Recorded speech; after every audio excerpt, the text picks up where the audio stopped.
पार्वती जी कहती हैं कि सबसे श्रेष्ठ तीर्थ संसार में कौन है, हे भगवान तुम बताओ। शंकर भगवान कहते हैं स्कंद पुराण में कि हे देवी, गुरु की भक्ति श्रेष्ठ तीर्थ है। गुरु का ध्यान, गुरु से प्रेम, गुरु की सेवा, गुरु के लिए दान, गुरु का सत्संग, गुरु का दर्शन, ये श्रेष्ठ भक्ति है, ये श्रेष्ठ तीर्थ है। सब तीर्थों में नहाओ तब भी उतना फल नहीं मिलता है जितना गुरु भक्ति के तीर्थ में स्नान कर लो तो उससे भी लाख गुना ज्यादा फल मिलता है। सर्व तीर्थम अवगाहस गुरु भावा परम तीर्थम अन्य तीर्थम निरर्थकम। और शिव जी कहते हैं अन्य तीर्थ निरर्थक है। बहुत बड़ी बात हो गई। शिव जी कितना कबीर साहब की टोन में बात कर रहे हैं। शिव जी कहते हैं हे देवी पार्वती, अन्य तीर्थ तो निरर्थक है। यह स्कंद पुराण का श्लोक है जिसमें शिव पार्वती का संवाद है। थोड़ा सूक्ष्म रूप से अध्ययन करिए तो आत्म ज्ञान, हर ग्रंथ तुमको आत्म ज्ञान की तरफ ले जाता है। गुरु सर्व तीर्थमयम देवी श्री गुरु शरणाम्बुजम। श्री गुरुदेव के कमल रूपी चरणों में सब तीर्थों का फल हे देवी, हे पार्वती प्राप्त हो जाता है। वास्तव में अगर गुरु ना हो संसार में तो तीर्थों का महत्व भी कौन बताएगा, मंदिरों का महत्व कौन सिखाएगा, देवी देवता की पूजा की प्रेरणा कौन देगा। गुरु गोविंद दो खड़े काके लागू पाए, बलिहारी गुरु आपने गोविंद दियो बताए। गुरु भी खड़े थे और गोविंद भी खड़े थे, कबीर का दोहा है। भक्त असमंजस में पड़ गया कि पहले पैर किसके छूं, गुरु के पैर छूं कि गोविंद के छूं। तो गोविंद ने इशारा दिया कि गुरु के पहले पैर छूं, क्योंकि गुरु ने ही गोविंद का परिचय कराया है। अगर गुरु न मिलता तो ये ज्ञान कौन देता कि गोविंद कौन है, आत्मा कौन है, परमात्मा कौन है, कर्म कैसा करना चाहिए। ये सर्व ज्ञान देने वाला गुरु है। इसलिए गुरु को पहले नमस्कार करो, क्योंकि गुरु हमारी जिंदगी के आकार को सुंदर बना देता है। इसलिए सबसे पहले उनको नमस्कार करना चाहिए।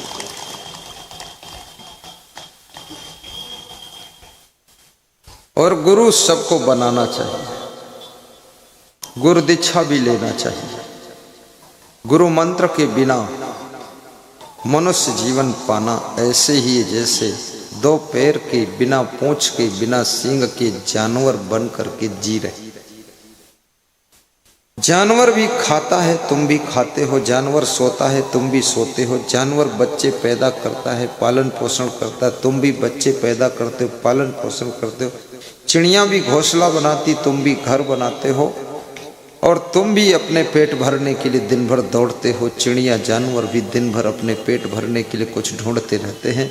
तुम भी भयभीत रहते हो, पशु पंछी भी भयभीत रहते हैं। अगर इतना ही तुमने किया तो जानवर से ज्यादा कुछ भी नहीं किया, चिड़ियों से ज्यादा कुछ भी नहीं किया। क्या कहे अहबाब, क्या कारे नुमाया कर गए। बीए किया नौकर हुए, पेंशन मिली और मर गए, पेंशन मिली और मर गए। बस यही कर गए। लोग कहते हैं सेठ जी मर गए, तो पड़ोसी ने पूछा मर कर वो किधर गए। तो साधु ने कहा मर कर वो अपने घर गए। तो घर गए तो घर किधर गए, बोले जिधर गए इधर उधर गए, लेकिन सेठ जी मर गए। सबको मरना पड़ेगा, मृत्यु होगी आपकी,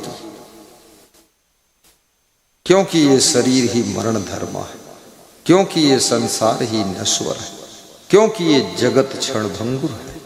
यहाँ वृक्ष भी मरते हैं, यहाँ नदियाँ भी मरती हैं, इस धरती पर सड़कें भी मरती हैं, जो भी दिख रहा है, मकान भी मरते हैं।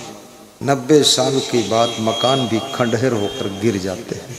गाड़ी भी मरती है, 25 साल के बाद गाड़ी जंग खाकर मूर्छा लगकर वो भी मर जाती है। शरीर भी मरता है, बचपन से बाल अवस्था, बाल अवस्था से कुमार अवस्था, कुमार अवस्था से यौवन अवस्था, जवानी अवस्था, फिर प्रौढ़ अवस्था, वृद्धावस्था, जर्जर अवस्था और उसके बाद मरण अवस्था। मरण अवस्था की ओर सब लोग बढ़ रहे हो। तुम सोचते हो हम बड़े हो रहे हैं, बड़े नहीं, तुम मौत की ओर बढ़ रहे हो। और धीरे धीरे माँ बाप खुश हो रहे हैं, बेटा बेटी भी खुश हो रहे हैं कि हमारा बाप बहुत बड़ा है, और माँ बाप खुश हैं बेटा बड़ा हो रहा है। ये नहीं जानते मौत की ओर बढ़ा जा रहा है। अब मौत केवल 10 कदम दूर बची है, ज़्यादा टाइम नहीं है, समय नहीं बचा है। नंबर सबका आने वाला है, ये बहुएं भी मरने वाली है, और किसका नंबर पहले आ जाए ये भी पता नहीं। यहाँ सीरियल नंबर है ही नहीं, बेसीरियल चलता है, बिना क्रमांक के चलता है। 90 साल की डोकरी सासू बैठी है और 25 साल की बहू मर गई, 15 साल की बेटी मर गई, 5 साल का पोता मर गया, और ये सासू 99 साल की उम्र में बैठी टुकुर टुकुर सब देख रही है, सबका दुख भोग रही है, खूब रो रही है, और सब दुख भोगने के लिए ही इसका जीवन बचा है। सासू कहती है, माँ कहती है, दादी कहती हम पहले मर जाते तो अच्छा था, भगवान हमको लिए चले जाते। ये सब दुख देखने को नहीं मिलता यार। चिल्लाती रहो, सब दुख देखती रहो, खूब रोती रहो। कितनी स्त्रियों का जीवन तो पूरा दुख के समुद्र में डूबा हुआ है, पूरा रोते धोते, सिसकते फिसकते, खिसकते, ढुलकते पुलकते, पिन पिन पिन पिन टिन टिन टिन टिन में जिंदगी बीत गई है। जरा भी सुख नहीं मिला, शांति नहीं मिली, सुकून नहीं मिला। हैया दैया गैया मैया रुपैया भैया सब करते करते मर जाते हैं लोग। इसके लिए भी कबीर साहब ने कहा है, हा हा हाय हाय में सब जग जाई, हर्ष शोक सब माही समाई। हकरी सब बड़ बड़ गयो, हा मर्म न काहू पयो, हा मर्म न काहू पयो। हा हाय हाय में सब जग जाई, हर्ष शोक सब माही समाई। हकरी सब बड़ बड़ गयो, हा मर्म न काहू पयो, हा मर्म न काहू पयो। हा हाय हाय में सब जग जाए। कबीर साहब हाथ के माध्यम से समझा रहे हैं। वर्णमाला के 34 अक्षर होते हैं, 34 अक्षरों के माध्यम से कबीर ने ज्ञान दिया। का अक्षर से भी ज्ञान दिया, गा अक्षर से भी सुनाया है। गग्गा गुरु के बचन नहीं मान, दूसर शब्द करो नहीं कान। तहाँ विहंगम कबहु न जाई, औ गह गही के गगन रहाई। खा से भी बताया, खखा चाहे खोरी मनावे, खसमहि छाण दहूं दिस धावे। खसमहि छाण छिमा हुई रही, होई न खीन अक्षय पद लही। का खा गा, अब फिर है गा के बाद घा। घघा घट बिन से घट होई, घट ही में घट राख समोई। जो घट घटे घटे फिर आवे, घट ही में फिर आप समावे। घघा घट बिन से घट होई। ये बहुत मजेदार बात है। कबीर साहब कहते हैं, हा अक्षर के माध्यम से समझा रहे कि हाय हाय करते हुए सारा संसार मृत्यु की ओर बढ़ रहा है। हाय बेटा, हाय पोता, हाय धन, हाय जमीन, हाय मकान, हाय दामाद, हाय बेटी, हाय बहू, हाय सासू, हाय अम्मा, अम्मा टम्मा गम्मा। हाँ, ये सब हाय हाय, सब दुनिया भर की हाय हाय लगी हुई। हाय हाय करते करते संसार मर रहा है। कोई खुश होकर नहीं मर रहा है, सब रो रो कर मर रहे हैं, चिल्ला चोट कर कर कर मर रहे हैं, टेंशन चिंता में मर रहे हैं लोग। खुश होकर कोई मर नहीं रहा है, और मरना नहीं चाहते तो भी मर रहे हैं लोग। भगवान से बार बार कहते अभी ना मरूं, तो उसी रात मर रहे लोग। मंदिर में जाकर शंकर जी से कहते हैं तुम महाकाल हो, बचा लो काल से। शंकर कहते हैं मैं बिल्कुल महाकाल हूँ, काल आने नहीं दूंगा। और घर आते ही रास्ते में एक्सीडेंट हुआ, काल ने मार दिया तो मर गए। महाकाल भी काल को क्या रोक पाएगा। काल काल तो वो है जो महाकाल का दोस्त ही है, और दोनों मिल के तुम्हारी गर्दन ऐंठेंगे। और जितने लोग ज़्यादा गुस्सा करेंगे वो जल्दी मरेंगे, और जितने लोग मोह बहुत करेंगे वो जिंदा रहेंगे तो भी मरे जैसे ही रहेंगे। जिंदगी भर मोह माया में खूब डूबे रहो, हैया दैया करते रहो, चिल्ला चोट मत कीजिए, थोड़ा प्रसन्न होकर के जिंदगी जी लीजिए। शरीर को स्वस्थ रखिए, मन को मस्त रखिए, दिल को भक्त रखिए, और आत्मा को क्या करना है, आत्मा को मुक्त रखिए। आत्मा को मुक्त करना है और अपने दिल हृदय को भक्त करना है, और मन को मस्त रखना है और शरीर को स्वस्थ रखना है। लेकिन तुम्हारा मन सुस्त है और शरीर अस्वस्थ है, और आत्मा मुक्त नहीं है, आत्मा बहुत आसक्त है, बंधन में बंधा है। बंधन इतना तुमने बांध रखा है, बिना खूंटी बिना रस्सी बिना जंजीर का बंधन है। एक बंधन नहीं है, आत्मा एक है, जीव एक है, बंधन अनेक है। कहाँ कहाँ तुम बंधे हो तुमको भी पता नहीं, इतने बंधन तुमने बांध दिया है कि बंधन की भी याद नहीं कहाँ कहाँ बंधा हूँ। लेकिन बांधा तुमने, बंधन बनाया तुमने। बांधी बांधी बंधन तर आवा, निज कर्तव्य में आप बंधावा, निज बंधन में आप बंधावा, मानी बानी बंधन कर आवा।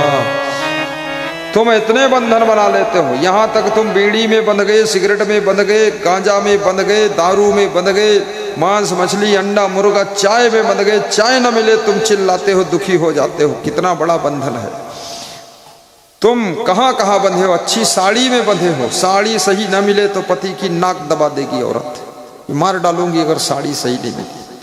और कान सही, कुंडल नहीं मिले सही ढंग से। आज मैंने एक लड़की स्त्री को देखा, कान में कुंडल पहने, मोटरसाइकिल पर बैठे, अपने पति के कंधे में हाथ लपेटे जा रही थी। मैं पद यात्रा से निकला तो इतने वजन कुंडल थे उसके, कम से कान फटे जा रहे थे, फिर भी पति के कान में बोल रही थी इससे वजन कुंडल रहो, नहीं तो कान दांत से काट दूंगी तुम्हारा।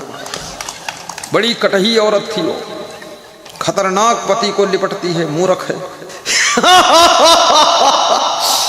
तो ये सब कुंडल में बंध गए लोग, कमंडल में बंध गए लोग, रहमंडल कर दिया लोग, खड़मंडल कर दिया घर परिवार को। साड़ी लहंगा घंघरा में बंध गए लोग, नाच कूद में बंधे हुए हैं लोग। अरे कहीं बज जाए नगाड़ा तो रजाई फेंक कर कूद कर वहां बैठे हैं ढोलू लाल, वहीं हे हो कर रहे उसी में बंधे हुए। कितने लोग संगीत में बंधे हुए हैं, ढोल तबला में बंधे हुए हैं, और कितने लोग मोह माया में बंधे हुए हैं, और कितने लोग विषय वासना में बंधे हुए हैं, भोग विलास में बंधे हुए हैं, लोभ लालच में बंधे हुए हैं। अरे जीव एक है, बंधन अनेक है, एक रस्सी नहीं बंधन है। रस्सी का बंधन होता तो हसिया से काट देते, चाकू से काट देते, और यदि जंजीर का बंधन होता तो उसको छेनी हथौड़ी से काट देते। ये ऐसा बंधन है जो दिखता नहीं है लेकिन बंधन है, और ये बंधन ऐसा है जो दूसरा कोई काट भी नहीं सकता है। बंधन बनाया भी तुमने हो, बंधन काटोगे तुम ही। बंधन काटने का तरीका बता सकता है, जो तरीका बताता उसी का नाम गुरु है। इसलिए गुरु के चरणों में जाना चाहिए ताकि ज्ञान की तलवार से बंधन काट दे। बोलिए सदगुरु भगवान की जय, सदगुरु कबीर साहेब की जय। जय। आनंद आ गया। देखो गुरु ने बंधन पर कितना सुनाया। सबको आनंद आया। अब बाबा दोबारा फिर आएंगे घोसमुरी धोसमुरी, बिशनपुर का सारा विष उतार देना है, इसको अमृतपुर बनाना है। साहिब बंदगी साहिब।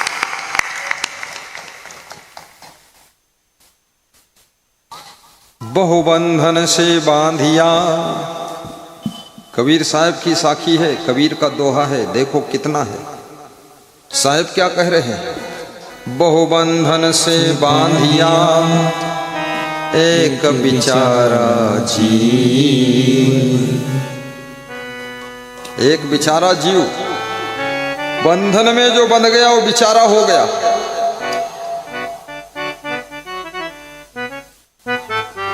गठबंधन, ठग बंधन, विवाह बंधन, बहुत बंधन है। दाम्पत्य सूत्र बंधन, बंधन ही बंधन है।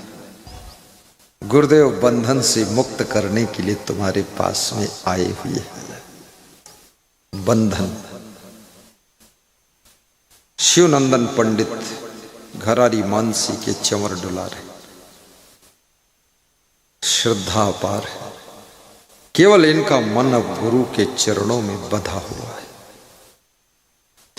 सब कर ममता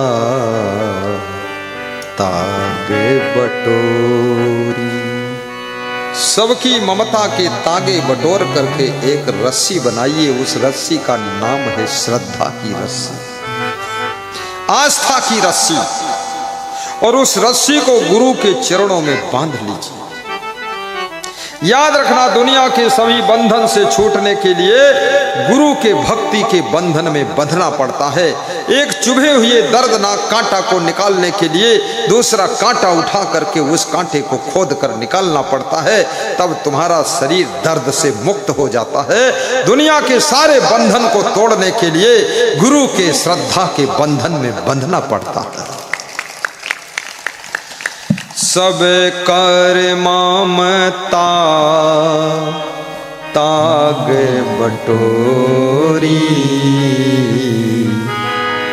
गुरु पद मनहि बांधु बट जोरी, गुरु पद मनहि। अपने मन को गुरु के चरणों में बांध लो। गुरु पद मानाही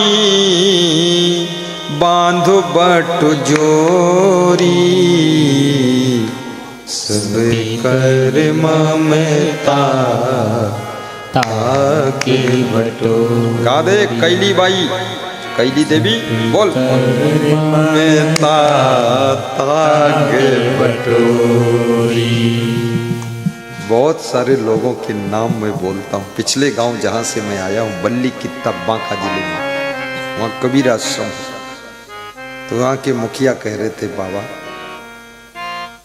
हमको अपने गांव वालों के नाम भी नहीं याद है, तुमरे जैसा बाबा हमका याद नहीं होता, इसलिए हम बोल देते हैं सारे ग्रामवासी। याद रखना, अगर स्मरण शक्ति को बढ़ाना चाहते हो, थोड़ा भोजन कम खाना। अगर मेमोरी स्ट्रांग करना चाहते हो, मन को दुखी मत होने देना। थोड़ा बुद्धि को बढ़ाना चाहते हो तो गहरी नींद सोना, चिंता की नींद मत ले। और कुशाग्र बुद्धि करना चाहते हो, जब तक जागो खुश रहना, दिन भर में 2-4 बार ठहाका लगाकर हंस भी देना, बुद्धि बढ़ेगी। ज्यादा गुम सुम रहोगे ना, मुंह फुलवा, तो बुद्धि गुम हो जाएगी। खाली गुम सुम में बुद्धि गुम।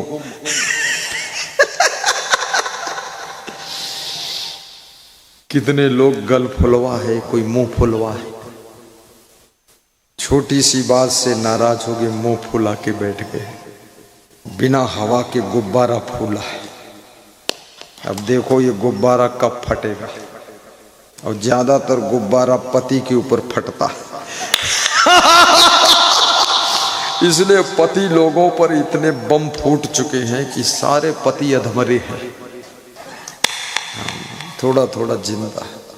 और पति का मुंह का गुब्बारा फूलता है तो पत्नी के ऊपर फूटता है, और जिस पत्नी के ऊपर गल फुलवा मुंह फुलवा का बम फूटे तो समझ लो पत्नी भी अधमरी हो जाती है। कितनी पत्नियां तो पतियों के क्रोध से बहुत परेशान हो गई। अब शादी कर लिया, फंस गई, क्या करें। अब शादी कोई ऐसी चीज थोड़ी है जो साइकिल है रोज बदलो। अब शादी करके जो पति मिल गया किस्मत से, उल्लू मिले, कल्लू मिले, लल्लू मिले, पुल्लू मिले, ढुल्लू मिले।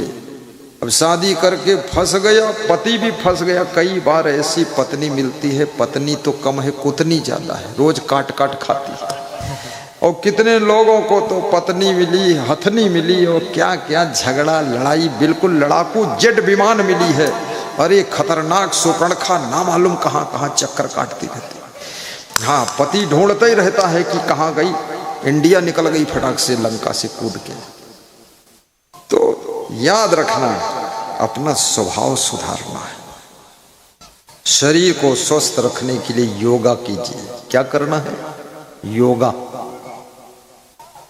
वो बाबा जी सिखाएंगे। क्या नाम बाबा तुम्हारा? विनोद बाबा। साधु बन जाओ तुम, बात खत्म हो जाए। जो सिर में बाल सब घोंट ही दिया, खाली चोटी बची है वो मैं घोंट दूंगा। हाँ, उसके खोपड़ी में देखा खाली चोटी बची है, मैं उस पर दांव लगा लिया कि सफेद तो कपड़ा पहने ही है, और खोपड़ी पूरी घोंट ही दिया है। अब चोटी बची, उसको मैं घोंट दूंगा, बाबा हो जाएगा महात्मा। फिर हमारे साथ योगा सिखाओ रोज सवेरे सवेरे, हमको भी सिखाओ, साधुओं को सिखाओ। तुम रहोगे, हम योगा करेंगे। शादी वादी तो नहीं किया? नहीं किया? हो गई तो तुम योगी हो, पत्नी योगिनी। कोई बात नहीं। हाँ, दोनों सेवा कर रहे हैं, साथ बात सही नहीं, ठीक है। अगर पति पत्नी है, कोई बुरा नहीं, पति पत्नी मिलकर भक्ति करो। तुम राम बनो, वो सीता बने, और दोनों समाज का भला करो। यदि संत हो गए तो फिर मेरे जैसे बन करके भला करो। संत होना तो अच्छी बात है, संत होने में सुख बहुत है, लेकिन ये सुख बड़े सौभाग्यशाली को मिलता है। कितने लोग संत बनने आते भी हैं, अब उनके भाग्य अच्छे हैं नहीं, और यहाँ सुख 2-3 साल भोगते हैं, खूब सुख पाते हैं, लेकिन उनके पूर्व जन्म के कर्म और किस्मत दुख वाले हैं, तो उनकी बुद्धि फिर बिगड़ती है, और बिगड़ करके वो फिर वहीं गिरते जाकर भोग विलास में खूब दुख भोगते हैं। संत जीवन में जितना सुख है कुछ पूछो मत। फूल में खुशबू है, इसीलिए तो फूल के पास जाओ तो खुशबू मिलती है, और संत में सुख है, इसीलिए काग भुसुंडी कहते हे गरुड़ जी, संत मिलन सम सुख जग नाही। संत में सुख है, इसलिए काग भुसुंडी कहते हैं संत के मिलने के समान सुख नहीं है, क्योंकि संत में सुख है, संत को सुख है। संत तो संत से मिलोगे तुमको भी थोड़ा सुख मिल जाएगा, इसलिए संत से दर्शन किया जाता। संत से दुख के लिए थोड़े दर्शन किया जाता, संत का दर्शन इसलिए किया जाता कि हमको भी थोड़ा सुख मिल जाए। महात्मा तो सुख ही है, हमको भी सुख दे दे।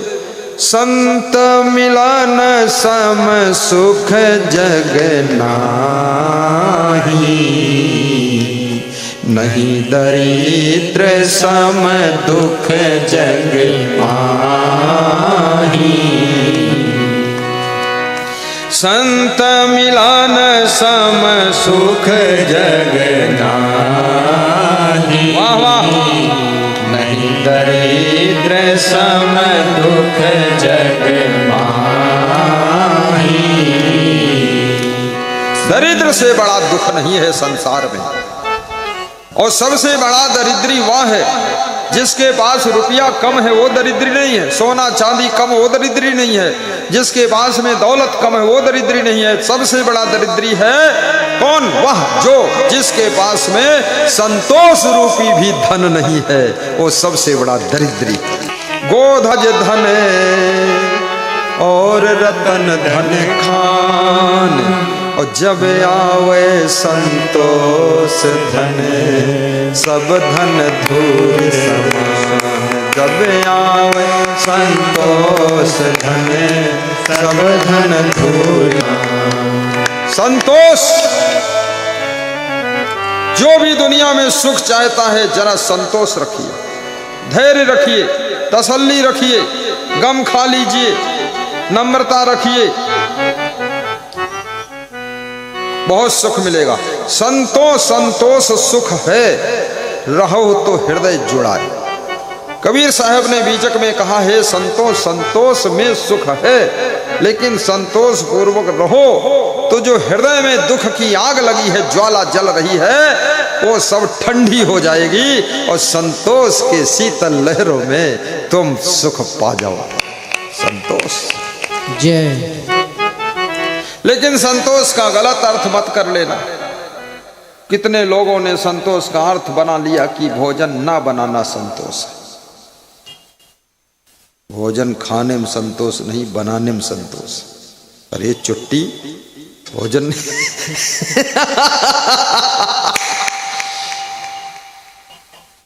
काम ना करने में संतोष, लेकिन माल खाने में कोई संतोष नहीं। पति ऐसे पड़ा रहता तखत पर ढोल जैसे, पत्नी जब कमरे से उठाती तो जाकर द्वार पर लेट जाता है, द्वार से उठाती काम पर जाओ तो छत पे लेट जाता है, और छत से धक्का मारती कि जाओ काम करो तो खेत में जाकर मेड़ पर फिर सोता है और कहता है संतोष हो गया।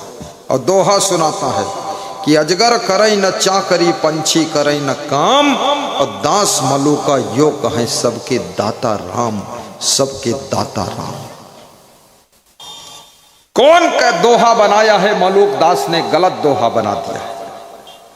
अजगर किसी जानवर को शिकार करने के लिए दौड़कर झपट करके उसको लिपट जाता है और टाइट कर देता है रस्सा जैसा, तब वो जानवर गिर जाता है और धीरे धीरे उसको दबाकर मार देता है, फिर खाता है।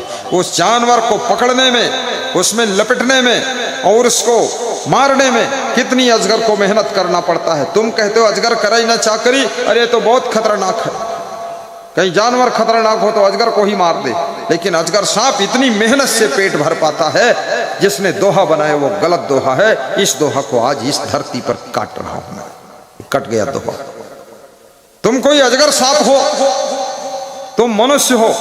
अजगर को चलने के लिए सड़क नहीं चाहिए, अजगर को चलने के लिए गाड़ी नहीं चाहिए, अजगर को पंखे की हवा नहीं चाहिए, कूलर की हवा नहीं चाहिए, एसी नहीं चाहिए, तुम्हारे जैसा सुंदर मकान नहीं चाहिए, अजगर को कपड़ा साड़ी लहंगा नहीं चाहिए। खाली काम करने के लिए अजगर बन जाते हो। चोट्टा कहीं का काम कर। ये अजगर किस मॉडल का जो खीर पीता है, उससे मैं ही खाता है, मालपुआ खाता है, वारे अजगर। अजगर है तू, झूठी बात कहता। जिसने दोहा बनाए वो गलत, और जो इसको माने वो गलत, और जो ना माने वो बिल्कुल टाप कर जाएगा। और मानना है ही नहीं, क्योंकि हम अजगर नहीं हैं, हम मनुष्य हैं। हमको मेहनत करना है, चमचमाती हुई सड़कें बनाता है, और चमकते हुए मकान खड़े करना है, और दमकती हुई गाड़ी भी खरीदना है, और बच्चों को ऊंची शिक्षा देना है, और गुरु का सत्संग भी कराना है। हमको खूब मेहनत करना है, पहाड़ को तोड़कर पानी निकालना है, और पानी में से हमको घी निकालना है। बोलिए सदगुरु भगवान की जय। जय। खड़े होकर बोल जय। क्या नाम तोर? मंजू। जय। मंजू नाम की शांति है, इसका क्या नाम है? रेणु। बैठे बैठे जय बोलती, खड़ी हो जाए। बस मुझे भगवान बना दिया। मैंने कहा कोई अजगर नहीं है, वो भगवान कहती, तुम भगवान। ये राजा जान की माताएं बहनें हैं, ये जान से ज्यादा गुरु को मानती है, श्रद्धा बहुत। माताओं बहनों ने ही राजा जान की धरती पर बड़ा सत्संग करवाया था। पंछी करे न काम। कौन कहता पंछी काम नहीं करता? सुबह से लेकर के पंछी दौड़ता रहता, उड़ता रहता, रेंगता रहता, घूमता रहता, एक एक दाना एक एक कीड़ा चुगता रहता है, तब छोटा सा पेट भरता है। चींटियां सुबह से लेकर के रात में भी भटकती रहती छोटे से पेट को भरने के लिए। अरे हे इंसान, तेरा इतना बड़ा पेट जैसे इंडिया गेट, और फिर भी तू काम नहीं करना चाहता है। 10-10 रोटी खाता है, 20-20 मालपुआ ठूंसता है, ऊपर से सेवई पीता है कमंडल भर के, और काम नहीं करना चाहता है। छोटा सा पेट चींटी का दिन रात दौड़ती रहती है, तब पेट भरता है। और तेरे पास तो इतनी जरूरतें हैं। याद रखना, आलस्य को दूर फेंक दीजिए और सफलता प्राप्त करने के लिए, उन्नतशील जीवन जीने के लिए परिश्रम को अपना मित्र बना लीजिए, पुरुषार्थ करना शुरू कर दीजिए। एक कौवे को लागी प्यास, उड़कर गया घड़े के पास, देखा घड़े में थोड़ा पानी, देख हुई उसको हैरानी। बड़ी दूर से लाया कंकड़, लगा डालने एक एक कर, ज्यों ज्यों कंकड़ पड़ता जाता त्यों त्यों पानी चढ़ता जाता। पानी जब ऊपर तक आया, कौवा पीकर खूब खाया, मेहनत का फल है सुखदाई, और पानी पीकर प्यास बुझाई। सृष्टि में कौन नहीं परिश्रम कर रहा है? ये सृष्टि मेहनत करने की शिक्षा दे रही है, और मेहनत परिश्रम पूजा है। मेहनत ही रहमत है। जो मेहनत करता है उसी के ऊपर रहमत होती है। जो मेहनत नहीं करेगा उस पर गुरु की रहमत भी नहीं होगी। इसलिए ट्रकों पर लिखा रहता है कि रहमत तेरी मेहनत मेरी। इसलिए मेहनत करो।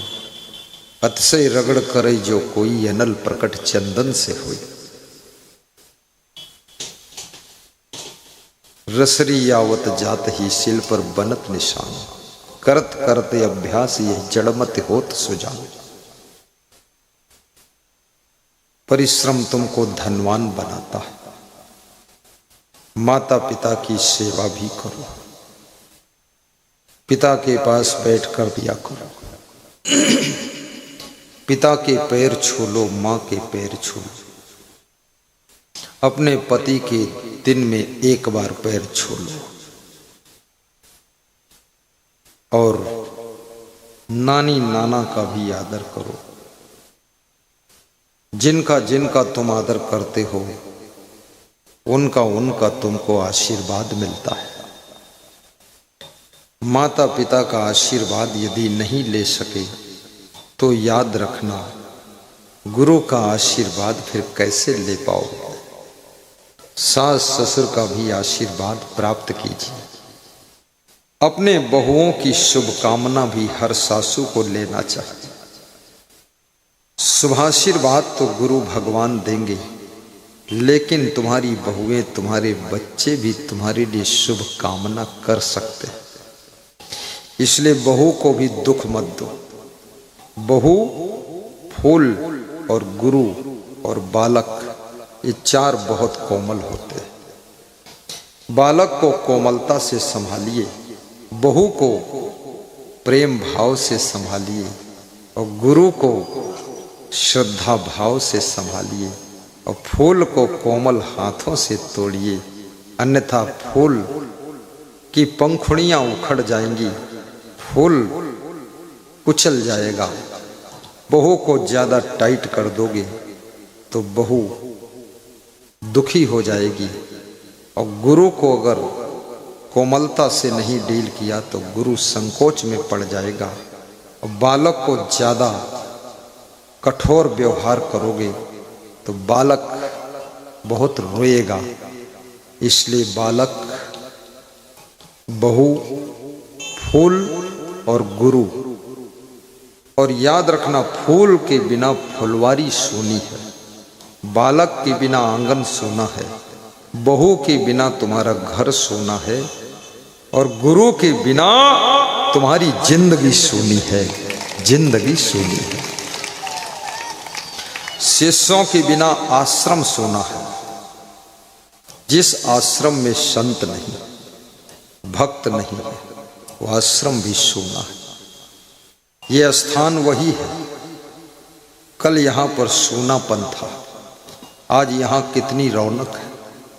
ये रौनक गुरु के आने से, संतों के आने से, आपके आने से, माताओं बहनों के आने से लगता है यहाँ आनंद बरस रहा है। इसलिए याद रखना, सारी लीला, सारी माया, सारी रौनक, सारी शोभा तो नर नारियों की ही है, मनुष्यों की ही है।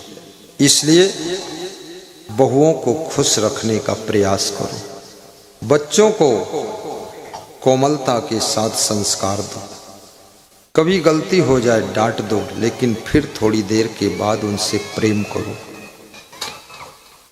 और गुरु को भी प्रसन्न रखो। तुम्हारे घर का जो मालिक है, जो मास्टर माइंड है, उसको प्रोत्साहित करो। मास्टर माइंड को थकाओ मत, सताओ मत, दबाओ मत, दुखाओ मत।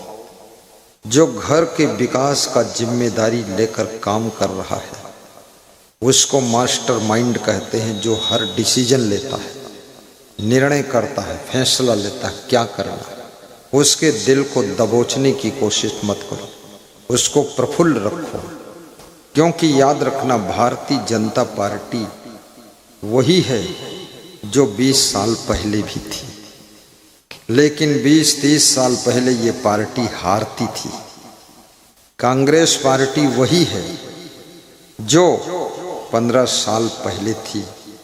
60 साल से 65 साल से कांग्रेस पार्टी की सरकार। लेकिन जब भारतीय जनता पार्टी में कोई मास्टर माइंड आ गया और उस मास्टर माइंड को सबने स्वीकार कर लिया, उसका डिसीजन, उसका फैसला हंसते हंसते लोगों ने स्वीकार किया, तो भारतीय जनता पार्टी जो 60 साल तक हारी थी, अब वो जीतना शुरू कर दिया है, जीतना शुरू कर दिया है। याद रखना, तुम्हारे घर में जो मास्टर माइंड है, तुम्हारे घर की जीत का वही रहस्य है। तुम्हारे घर की सफलता की चाबी वही व्यक्ति है।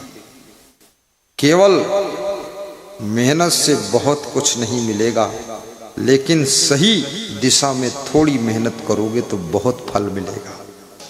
इसलिए घर के मालिक को दबोचना मत, दुखाना मत।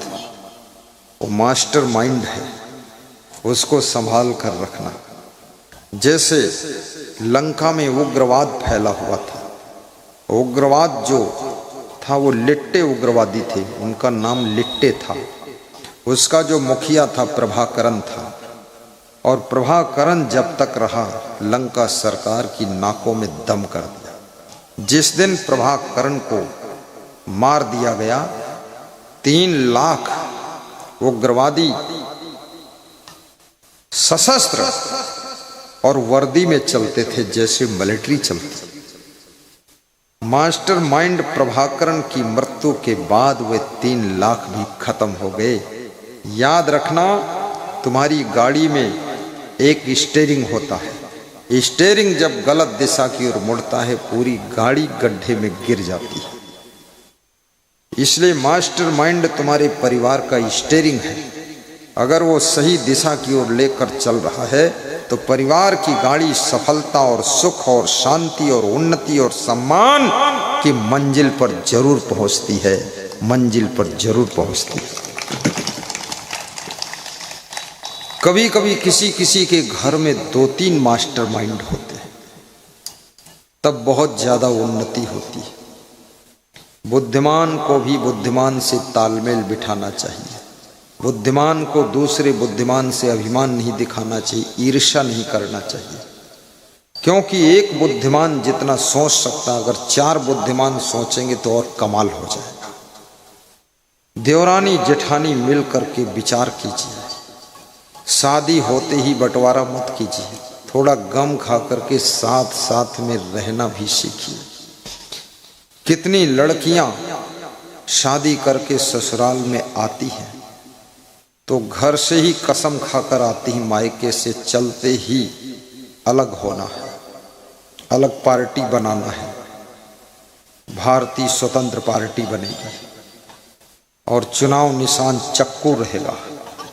अगर सासू बोलेगी चक्कू से गला काट दूंगी वहीं से खतरा लेकर आ रही है। सास ससुर आशा लेकर बैठे हैं कि बहू आएगी तो गरम गरम रोटी खाने को मिलेगी, और गरम गरम रोटी तो अलग है, बासी रोटी भी नहीं मिलेगी, क्योंकि वो स्वतंत्र पार्टी बन गई है। अब तुमको वहां से कुछ मिलने वाला नहीं। इसलिए ये आजकल के फैशन की युग में ज्यादा स्वतंत्र पार्टी मत बनाओ, मनमानी घूमो मत। बचपन में माँ के अंडर में रहो, थोड़ी उम्र बढ़े तो पिता के अंडर में रहो, थोड़ी और उम्र बढ़ेगी शादी होगी तो पति के अंडर में रहो, सास ससुर के अंडर में रहो। जो अंडर में रहता है वो सुरक्षित रहता है, जो अंडर में नहीं रहता है वो गैस का सिलेंडर बन जाता है, जलकर राख हो जाता है। इसलिए गुरु के अंडर में भी रहो, अपने गुरु भाइयों के अंडर में रहो, आपसे जो बड़े गुरु भाई हैं उनके अंडर में रहो। अंडर में रहोगे तो अंडर बियर की रक्षा हो जाएगी, नहीं तो अंडर बियर गायब, नंगे घूमोगे फिर। इसलिए अंडर में रहना बुरा नहीं।